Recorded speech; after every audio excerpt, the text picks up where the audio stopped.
La conférence nationale qu'a proposée Abdelaziz Bouteflika pour réformer l'Algérie avant de transmettre le pouvoir est inutile et un nouveau président doit être élu maintenant. Une prise de position du porte-parole du parti présidentiel qui aura jeté le froid sur la cohésion du groupe. La direction du Front de Libération Nationale, FLN, du chef de l'État s'est aussitôt démarquée des propos de son porte-parole, assurant dans un communiqué renouvelé sans faille son attachement à la feuille de route décidée par le président dans l'organisation d'une conférence nationale. Mais la tâche reste indélébile. Principal allié du FNL au sein de la majorité présidentielle, le Rassemblement national démocratique RND avait déjà étalé au grand jour ses dysfonctionnements quand son porte-parole, Sédik Chihab, avait estimé que le parti s'était trompé en soutenant la candidature de Bouteflika à un 5e mandat. Plus grave, il avait aussi dit ne pas savoir qui décide réellement à la présidence. Un discours tenu habituellement par les plus féroces opposants à Bouteflika. La direction du RND avait, elle aussi en son temps, rapidement désavoué son porte-parole. Plus les jours passent, les dissensions se révèlent à tous les niveaux, même les plus insoupçonnés. Depuis quelques semaines, 2 autres organisations piliers du pouvoir sont aussi durement touchées. Il s'agit de l'Union générale des travailleurs algériens, UGTA, et de l'organisation patronale Forum des chefs d'entreprise, FCE, dont les leaders ne parlent plus le même langage autour du maintien au pouvoir de Bouteflika. En attendant la proclamation des résultats du scrutin présidentiel, les esprits s'échauffent sur le petit archipel des Comores.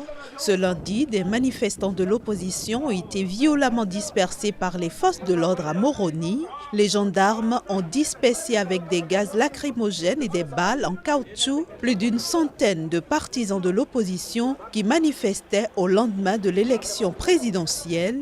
Au moins 2 personnes ont été blessées, un manifestant a été évacué en ambulance et un gendarme en civil par ses camarades. Le premier tour de l'élection présidentielle s'est tenu ce dimanche. Un scrutin dont l'issue semble connue d'avance et devant consacrer le triomphe du sortant Azalia Soumani, accusé par ses adversaires et la société civile d'avoir orchestré une fraude généralisée. Le dépouillement a commencé dimanche soir au siège de l'Assemblée nationale, protégé lundi matin par un maigre cordon de gendarmes. Si le scrutin s'est bien déroulé dans l'ensemble, de son côté, l'opposition a annoncé qu'elle ne reconnaîtrait pas les résultats, accusant le camp présidentiel de coup d'État électoral. La feuille de route proposée par le chef de l'État est la meilleure solution en ce moment, a déclaré tard ce lundi Hossein Khaldoun, porte-parole du Front de Libération Nationale, à l'issue d'une réunion de la direction du parti, selon des propos rapportés par l'agence officielle APS. Il a appelé l'ensemble des forces politiques à y adhérer. Pourtant, la veille, ce même Hossein Khaldoun avait publiquement jugé inutile cette conférence nationale unanimement rejetée et proposé d'élire un nouveau chef de l'État dès maintenant. Il avait toutefois été sèchement recadré par la direction du FLN, étalant au grand jour les dissensions au sein du camp présidentiel sur la marche à suivre face à la contestation. Khaldoun a désormais appelé ce lundi soir l'ensemble des forces politiques à adhérer à la feuille de route proposée par Bouteflika et rejeter les solutions créant des cas de vacances au sein des institutions susceptibles de conduire à l'anarchie. Plusieurs partis de l'opposition, marginalisés par la contestation, ont récemment proposé une sortie de crise sans Bouteflika via une transition de 6 mois débutant dès l'expiration le 28 avril prochain de l'actuel mandat du chef de l'État, dont les pouvoirs seraient confiés à une instance présidentielle collégiale chargée d'organiser un scrutin libre et transparent.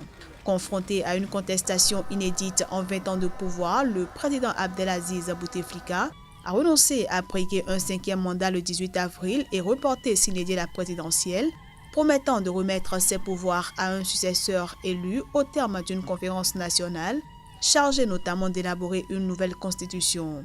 Un plan rejeté par l'opposition, la société civile et la rue. Ni l'agence de presse officielle APS qui a annoncé son limogeage, ni un cadre de la télévision nationale qui l'a confirmé n'ont précisé les raisons de l'éviction de Toufik Keladi de son poste qu'il occupait depuis 2012 après avoir dirigé la radio nationale. Il faisait face depuis près d'un mois à une fronde sans précédent de ses salariés, notamment les journalistes qui dénoncent la censure sur les chaînes nationales apparue au grand jour avec la couverture des manifestations d'ampleur contre Abdelaziz Bouteflika déclenchées le 22 février. Nous voulons, par ces rassemblements justement, dire non à la censure et oui à un service public dans une télévision publique. Nous sommes payés par le trésor public, nous sommes payés par les contribuables. Nous voulons rapporter l'information juste, objective et impartiale.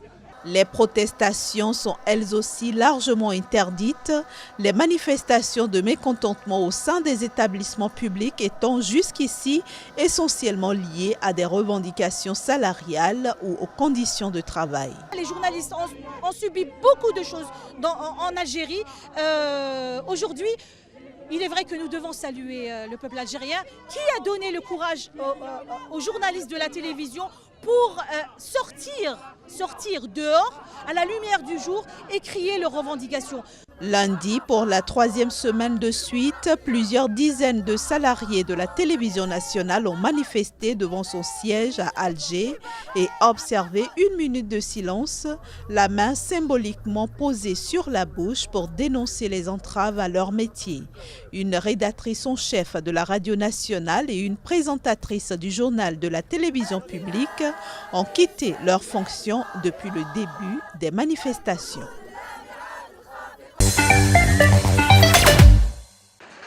Nouvelle étape dans le processus de justice transitionnelle en Tunisie. Après de multiples reports et des pressions politiques, l'instance Vérité et Dignité a publié son rapport final. Dans le document remis à un collectif de la société civile, elle a appelé notamment à des réformes afin de démanteler un système de corruption, de répression et de dictature au sein des institutions de l'État afin de s'assurer qu'il n'y ait pas de reproduction des violations des droits humains. Elle a également demandé que le chef de l'État présente des excuses aux victimes des exactions commises par les pouvoirs tunisiens entre 1955 et 2013 et dont elle est censée faire le recensement. Elle réclame aussi un renforcement de l'indépendance des magistrats et des tribunaux administratifs, ainsi qu'une protection légale pour les témoins et victimes dans les cas de corruption. Elle suggère par ailleurs la création d'une instance de contrôle de la police indépendante des forces de sécurité et d'une agence de renseignement dépendant directement du président de la République, soumise à un contrôle parlementaire. Ceci permettra de prévenir les dérives des services sécuritaires et leur implication dans la protection de systèmes corrompus et dans des violations graves. Chargée de tirer les leçons des dictatures en Tunisie, l'instance a été mise en place en 2014 dans le sillage de la chute de Ben Ali en 2011. Elle a achevé son mandat fin 2018. Dans la grave crise économique et politique qu'il traverse, le Venezuela est soutenu par la Russie et la Chine, les principaux créanciers du gouvernement de Nicolás Maduro. Ainsi, dans le cadre de la coopération technique et militaire entre le Venezuela et la Russie, 2 avions russes transportant une centaine de militaires et 35 tonnes de matériel sont arrivés à Caracas, ce qui est loin de plaire au chef de file de l'opposition vénézuélienne soutenu par une 50aine de pays, dont les États-Unis. Juan Guaidó a estimé ce mardi que la présence de militaires russes au Venezuela était une violation de la Constitution. Il semble que le gouvernement de Nicolás Maduro n'ait pas confiance en ses propres militaires car il les fait venir de l'étranger. Il viole à nouveau la Constitution, a déclaré Juan Guaidó devant le Parlement, seul organe contrôlé par l'opposition. Par ailleurs, l'arrivée de militaires russes au Venezuela a donné lieu à une passe d'armes ce lundi entre Washington et Moscou. Le chef de la diplomatie américaine Mike Pompeo a prévenu son homologue russe Sergei Lavrov que les États-Unis ne resteraient pas les bras croisés si la Russie continuait d'exacerber les tensions au Venezuela. Sergei Lavrov a rétorqué en accusant les États-Unis de tenter d'organiser un coup d'État pour renverser le président vénézuélien Nicolás Maduro. Un peu plus tôt ce mardi, le ministère des Affaires étrangères russe a souligné que l'envoi de ces militaires avait été fait dans le cadre de la loi vénézuélienne.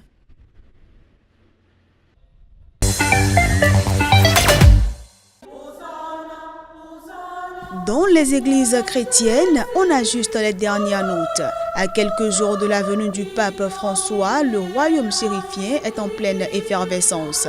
En se rendant au Maroc, une terre musulmane, le souverain pontife argentin prônera le dialogue interreligieux, mais il rencontrera aussi des migrants, alliant ainsi de grandes priorités de son pontificat. Devenu spécialiste des voyages dans les plus minuscules communautés catholiques du globe, le pape est attendu avec impatience par une communauté de plus de 30 000 fidèles, essentiellement des étrangers venus d'Afrique subsaharienne, étudiants ou migrants en route vers le continent européen.